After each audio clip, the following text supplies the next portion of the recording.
Vladimir Kozin, we are very privileged to have with us today, is a member of the Russian Academy of the Natural Sciences and a member of the Russian Academy of Military Sciences, a member Scientific Council, Russian National Research Institute for Global Security, a member Expert Group, Foreign Relations Committee, Russian Senate, leading expert, Center of Military Political Studies, Moscow State Institute, University of International Relations. He graduated from the Moscow State Institute of International Relations in '72, a postgraduate course at the Diplomatic Academy of the Russian Foreign Ministry in '81, and the Royal College of Defense Studies in London in 1995. He is a holder of the PhD degree and the academic rank of a senior researcher. Kozin is also the author of 17 monographs on arms control and strategic stability. Vladimir Kozin, welcome, and I will share your PowerPoint. Yes, David, well, thank you very much for your introduction and naturally for your very kind invitation to see all of you and to hear all of you and to answer your questions. Well, if you ask me in what way I assess the current military political situation between the United States of America and the Russian Federation, I would prefer to use quite simple words, but very alarming. The situation is dangerous, it's shaky, it is risky, and it's fraught with unheard of consequences.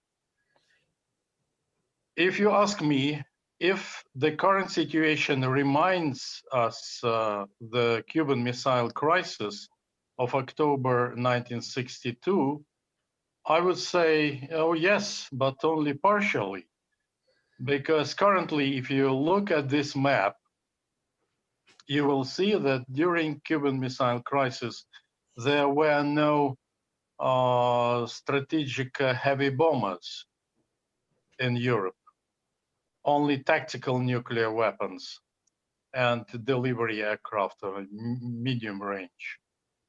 There were no missile defense capabilities, both stored on board several Aegis system ships and on land, like in Romania and very soon to be completed in Poland. But nevertheless, we managed to bypass the Cuban Missile Crisis. What are our vision?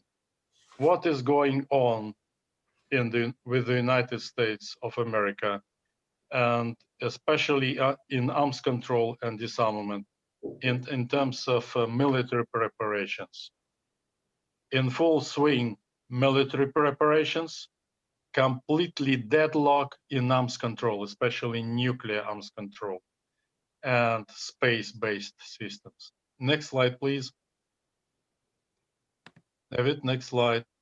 Yeah, Ray mentioned the case that the Russians moved our troops very close to Ukrainian borders from Crimea and from the mainland Russia. But our composition of Russian troops were not so big as, for example, is imminent, and it will be used during Defender Europe 2021 for several months. By the way, our troops have been pulled back by the 1st of May. And if you compare a number of heavy military hardware, we had amassed 1,200 pieces of artillery, tanks, armored personnel carriers. During Defender Europe this year, there will be 15,000 military hardware, etc. Next slide, please. We also are very much concerned about the potential appearance of the new type of nuclear gravity bomb, It's much more sophisticated than the previous family of the B series B61, and it's more accurate, and it will be deployed in Europe. And you will see that nuclear yield of this nuclear bomb varying and can be used as a low-key weapons, tactical nuclear weapons. Next slide, please. We also are concerned of the strategic non-nuclear capabilities because this kind of capabilities are not controlled by any international agreements because they are meant to be non-nuclear, conventional. Next slide, please. This is an alarming chart I have created both in English and in Russian. 12 international multilateral and bilateral treaties we are having, we either with the United States of America or with some other countries. Unfortunately, we have witnessed some either violations of this treaty or withdrawal, unilateral withdrawal of the United States, or desire not to ratify it, or even the refusal to debate. I will stop here and go further on. So please, next slide, if you may. Okay. There is insistence to involve the People's Republic China into bilateral negotiations with the United States of America and Russia. But look, these are figures I borrowed from Arms Control Association and from other experts of the United States. And the comparison between the US current nuclear arsenal and that of Chinese is 18 times as much higher in favor of the United States. That's why we understand that it would be very difficult to Beijing to join our club of negotiations, of the relevant negotiations. Next slide, please. Number 6. Yes, we are greatly concerned that after the demise of the INF Treaty, tore off in August 2019, there could be a new type of medium-range missiles, and the relevant contract has been already signed. We are taking care that they could perform a strategic role. If strategic role is imminent, it means that they will be nuclear tipped, and both appear in Europe and in Asia Pacific region as well. Next slide, please. Outer space, a nice space, a nice domain. Many people are dreaming of keeping it safe, peaceful, and for all nations to be used on equal footing.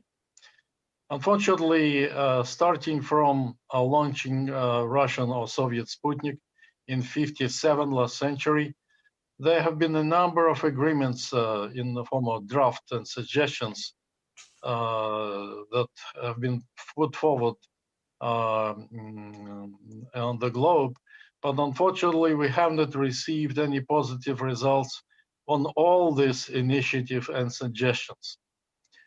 And the space policy of the current US administration inherited by President Joseph Biden from his predecessor, President Donald Trump, has specific features, and you may see next slide, please, number 9, David. Okay, this one, yeah, thank you. And the next slide, please. Okay, sorry, just that was my fault that I failed to mention the numbers. You will see what are specific features, and they create suspicion and mistrust between us. So some people say that the Cold War doesn't exist. From the point, next slide, please. From the point of political declaration, really it doesn't exist. But from realities, it really exists. And such a prominent person like Henry Kissinger also advocates this kind of notion. And there are specific features of the Cold War 2.0 or second variant from the Cold War 1.0. You may see it from this slide. Next slide, please. Next slide, okay. It will, no, it's number 10, okay. So practical suggestions. Practical suggestions will be followed later during my last slide, and I will stop there. Well, my predicament, I'm not pretending to be a Cassandra person who predicts something horrible, something dangerous. But look, it's true. Nuclear arms reductions process has stalled despite the extension of the New START by 2026.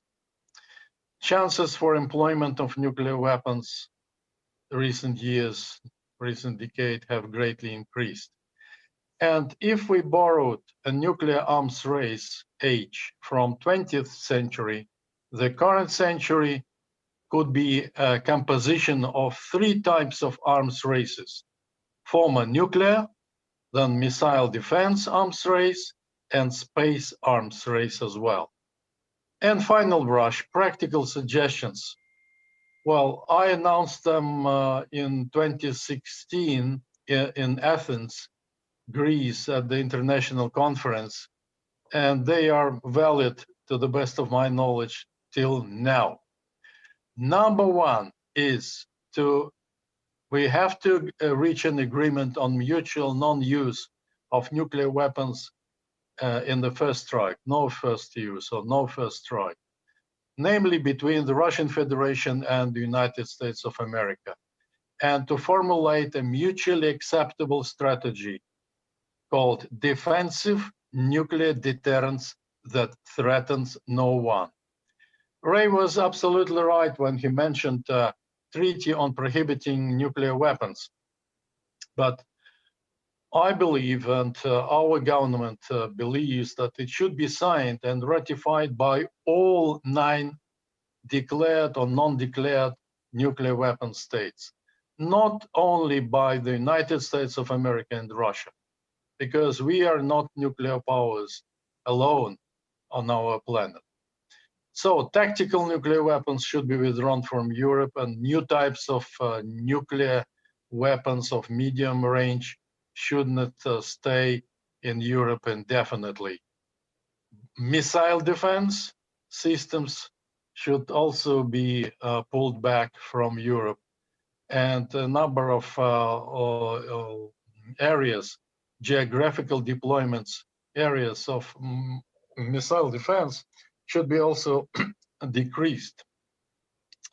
And there are some other points.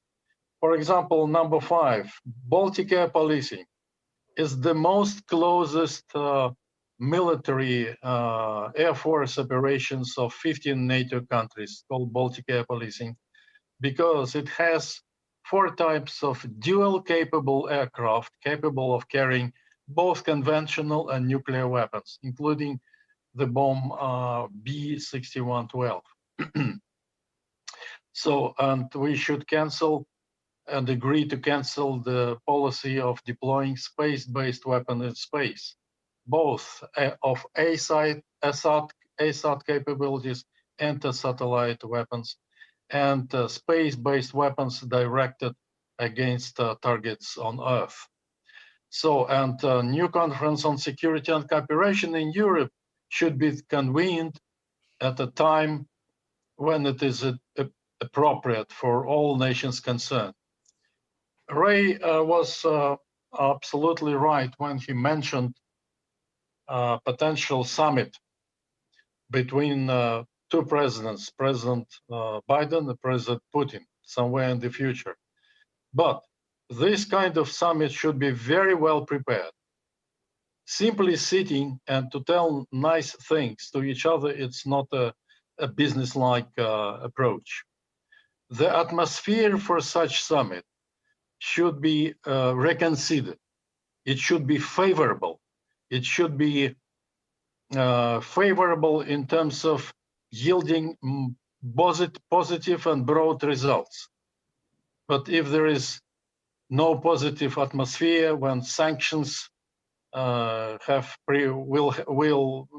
continue to be, when economic sanctions, individual sanctions, when cliches like aggressor, etc., will continue to be articulated. So this summit better not to convene at all, because otherwise we will mislead the world community and mislead a lot of people who count very broadly and very positively on amelioration of the relationship between the Russian Federation and the United States of America, and between Russia and NATO alliance at large. Well, thank you very much. That is all. All my remarks are over. I will be happy to respond to your questions.